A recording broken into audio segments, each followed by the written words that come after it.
नमस्ते फ्रेंड्स, कैसे हैं आप सब। आशा करती हूँ आप सब अच्छे होंगे, अपना और अपनों का ख्याल रख रहे होंगे। तो फ्रेंड्स, आज की जो वीडियो है बहुत ही खास होने वाली है। फ्रेंड्स, मैं आज की वीडियो में आपके लिए लेकर आई हूँ एक बहुत ही महत्वपूर्ण जानकारी। भगवान की या आरती की जाती है, उसके लिए हम किस टाइप की बाती का उपयोग करें। लंबी बाती उपयोग करें, गोल वाली बाती का उपयोग करें, या लंबी वाली बाती का क्या महत्व होता है। बाती हम किस किस चीज़ की बना सकते हैं, और आरती करने के लिए हम घी का उपयोग करें या तेल का उपयोग करें, और अगर हम तेल का दीपक बनाते हैं तो किस तेल का उपयोग कहाँ किया जाता है, ऐसी जानकारियाँ। और दिया हम किस टाइप का उपयोग करें, मिट्टी का दिया, किसी धातु का दिया, आटे का दिया, कई टाइप के दिए बनते हैं, तो किन दियों का उपयोग कहाँ किया जाता है। और जली हुई जो बाती होती है, मतलब भगवान की आरती, या हम कहीं भी दीपक जलाते हैं तो जली हुई बातियों का हमें क्या करना चाहिए। तो बस इसी छोटी छोटी जानकारियों के लिए मैंने ये वीडियो बनाया है आप सबके लिए। तो वीडियो में बने रहिएगा मेरे साथ।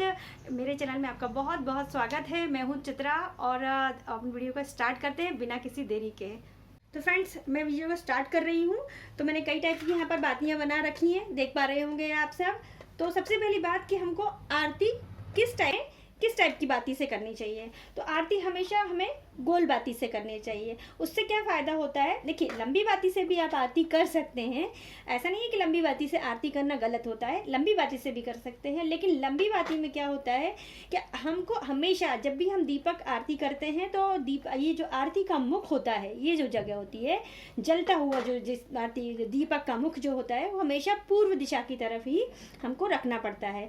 और अगर हम गोल वाली बाती यूज़ करते हैं तो फिर इसमें दिशा का हमको ध्यान रखने की ज़रूरत नहीं है। और सबके घर में ऐसी स्थिति तो ज़रूरी नहीं है कि सबका घर में जो मंदिर बना हुआ है वो मंदिर ऐसा बना हुआ हो कि भगवान का मुख पश्चिम में हो और अपना पूर्व दिशा में रहे।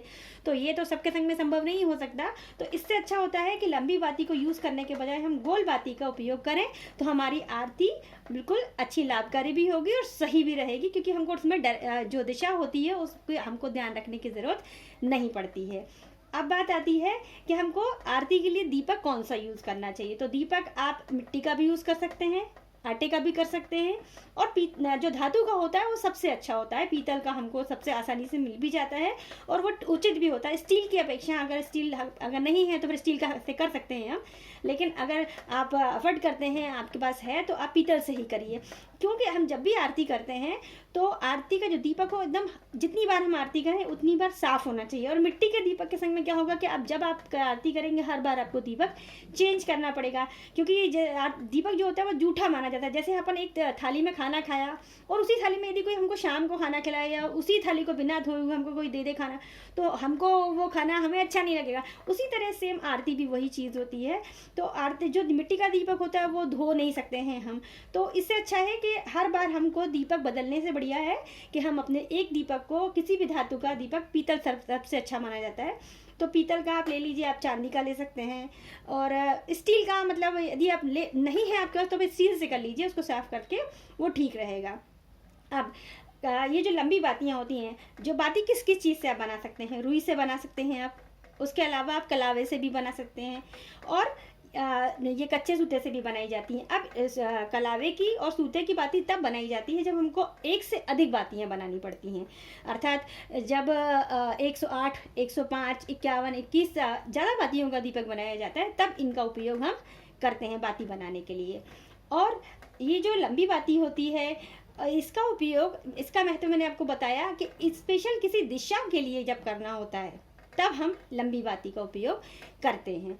तो जो जैसे अब अमावस्या होती है तो सोमवती अमावस्या वाले दिन रुई को नहीं छुआ जाता है, तो हम कलावे की बाती बना सकते हैं। और मैंने आपको बताया, एक से अधिक जब हमको बातियाँ बनानी होती हैं, ज़्यादा बाती बनानी है, तो हमारा इसमें टाइम बच जाता है। आप इसकी भी बाती आराम से बना सकते हैं। अखंड ज्योत के लिए भी इसी कलावे की ही बाती का उपयोग किया जाता है। ये सबसे अच्छा होता है, आसानी से जल भी जाता है और लंबे टाइम तक भी जलता है, तो ये सबसे अच्छा माना जाता है।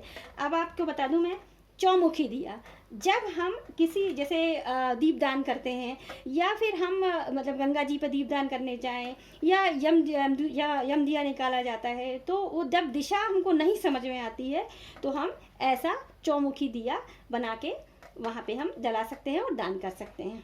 अब ये जो दिया है ये बहुत ही स्पेशल दिया होता है जब एक साथ दोनों बातियां, लंबी बातियों का उपयोग किया जाता है। अभी मार्गशीर्ष का महीना चल रहा है फ्रेंड्स, तो मार्गशीर्ष के महीने में क्या होता है कि रोज सुबह सुबह माता महालक्ष्मी के नाम से अपने द्वार पर, अपनी चौखट पर 2 दीपक हमको एक इस तरफ और एक इस तरफ जलाने होते हैं। तो दोनों दीपकों की बाती मतलब ऐसी बनाई जाती है, 2 बातियों को मिलाकर, मतलब महालक्ष्मी जी की जब पूजा की जाती है, स्पेशल पूजा, खास पूजा, विशेष पूजा होती है, तो इस टाइप की बाती को जलाया जाता है। अच्छा, जब आप गंगा जी में दान कर रहे हैं या फिर किसी वृक्ष के नीचे जाके दान कर रहे हैं तो फिर हमको ऐसा दीपक जलाना अच्छा माना जाता है। अब एक बात और आती है कि आपको दीपक किस चीज़ का बनाना चाहिए, तेल का बनाना चाहिए आरती करने के लिए या घी का बनाना चाहिए। तो फ्रेंड्स, सबसे अच्छा तो आरती का दीपक घी का माना जाता है, और वो भी गाय के घी का। अगर नहीं है आपके पास गाय का घी तो फिर आप उसे किसी और घी, मतलब जो आपके पास अवेलेबल है, आपके पास उपलब्ध है, उस घी का आप इस्तेमाल आरती के लिए कीजिए। तेल की अपेक्षा घी की बाती अच्छी मानी जाती है, ज़्यादा शुभ होती है। और अगर आप नहीं है तो फिर आप तेल का इस्तेमाल कर सकते हैं। तो अखंड ज्योति के लिए जैसे जलाया जाता है तो घी का दीपक जलाते हैं या फिर तिल के तेल का उपयोग किया जाता है।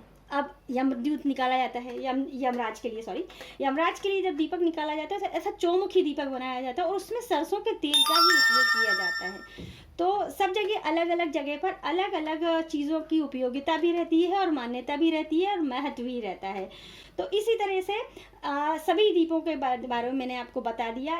एक बार फिर से समझ लीजिए, आरती के लिए हमेशा हमको गोल बाती का उपयोग करना है, घी सबसे अच्छा माना जाता है। अगर घी नहीं है तो फिर आप उसके अलावा सरसों का तेल या तिल का तेल उपयोग कर सकते हैं। और उसके साथ में लंबी बाती आप किसी स्पेशल दिशा के लिए कर रहे हैं तब उपयोग करिए। पितरों के पूजन के लिए हमेशा लंबी बाती का उपयोग किया जाता है, ये बताना भूल गई थी मैं आपको। और इसके साथ में ये जो कलावे की बातियाँ होती हैं, एक से अधिक बातियाँ बनानी है या सोमवती अमावस्या वाले दिन होता है इसका उपयोग। ये माता महालक्ष्मी के लिए उपयोग होता है और ये दान के लिए, दीप दान के लिए इसका ऐसी चौमुखी बाती का उपयोग किया जाता है। तो ये चौमुखी दिए का। और ये जो जितने भी टाइप के दिए होते हैं, अगर मिट्टी का दिया आप जितनी बार यूज़ करें उतनी बार नया होना चाहिए। और तुलसी जी पे भी आप दीपक लगाएं तो कोशिश करें कि घी का ही दीपक लगाएं। और दीपक जब भी रखें तब आसन देकर ही रखें, कहीं भी आरती रखें तो आसन देकर ही हमें रखना चाहिए। अब एक बात और कि अगर हमारी जो बातियाँ जल जाती हैं तो जली हुई बातियों को हमें फेंकना नहीं चाहिए। मैं आपको बता देती हूँ, मैं हमेशा जली हुई बाती, अभी हमने इतने सारे त्यौहार मनाए तो ढेर सारे दीपक भी इकट्ठा हुए, बातियाँ भी इकट्ठा हुई, तो मैं किसी भी बाती को फेंकती नहीं हूँ। डेली वाली भी जो मेरी बातियाँ होती हैं मैंने फेंका नहीं करती हूँ, उन सबका मैं इकट्ठा करती हूँ, सबको एक साथ इकट्ठा करके जला देती हूँ, मैं फेंकती नहीं हूँ। और उनमें क्या करती हूँ, थोड़ा सा कपूर और थोड़ा सा होम धूप डाल करके उन्हें जला देती हूँ। बढ़िया सुगंधित घर भी हो जाता है और जलने के बाद में उनका मतलब उनको फेंका भी नहीं, हमें कोई पाप भी नहीं लगे। क्योंकि हर दीपक के अंदर मैं ऐसा मानती हूँ कि देखिए जिस देवी देवता के आगे हम जलाते हैं तो उसका महत्व या उनका कुछ ना कुछ अंश उस दीपक के अंदर अवश्य ही रहता है। तो इसलिए मैं दीपक की बातियों को नहीं फेंका करती हूँ, इसी तरह जला लेती हूँ। और जब इसका जो राख निकलती है वो पेड़ पौधों में डल जाती है, क्योंकि थोड़ी सी हो जाती है वो, तो बहुत आराम से जल भी जाती है, क्योंकि सब घी तेल की होती हैं तो आसानी से जल भी जाती है। थोड़ा सा कपूर डाल दीजिए और बस आराम से जल जाती है, कुछ भी नहीं करना पड़ता है। आप देख ही पा रहे हो कितनी आसानी से जल गई हैं। तो बस यही था मेरा आज का वीडियो। फ्रेंड्स, अगर वीडियो आपको पसंद आई हो, वीडियो का कोई भी पार्ट आपको उपयोगी लगा हो तो वीडियो को लाइक करना मत भूलिएगा और मेरे चैनल को सब्सक्राइब ज़रूर कीजिएगा। फ्रेंड्स, अगर आप वीडियो को लाइक करेंगे तो मुझे मोटिवेशन मिलेगा और मेरे चैनल को यदि आपने सब्सक्राइब किया तो और बेल आइकन को प्रेस किया तो आपको मेरी आने वाली वीडियोज़ का नोटिफिकेशन सबसे पहले मिलेगा। तो प्लीज़ चैनल को सब्सक्राइब कीजिए और बेल आइकन को प्रेस करिए। Thank you for watching my video.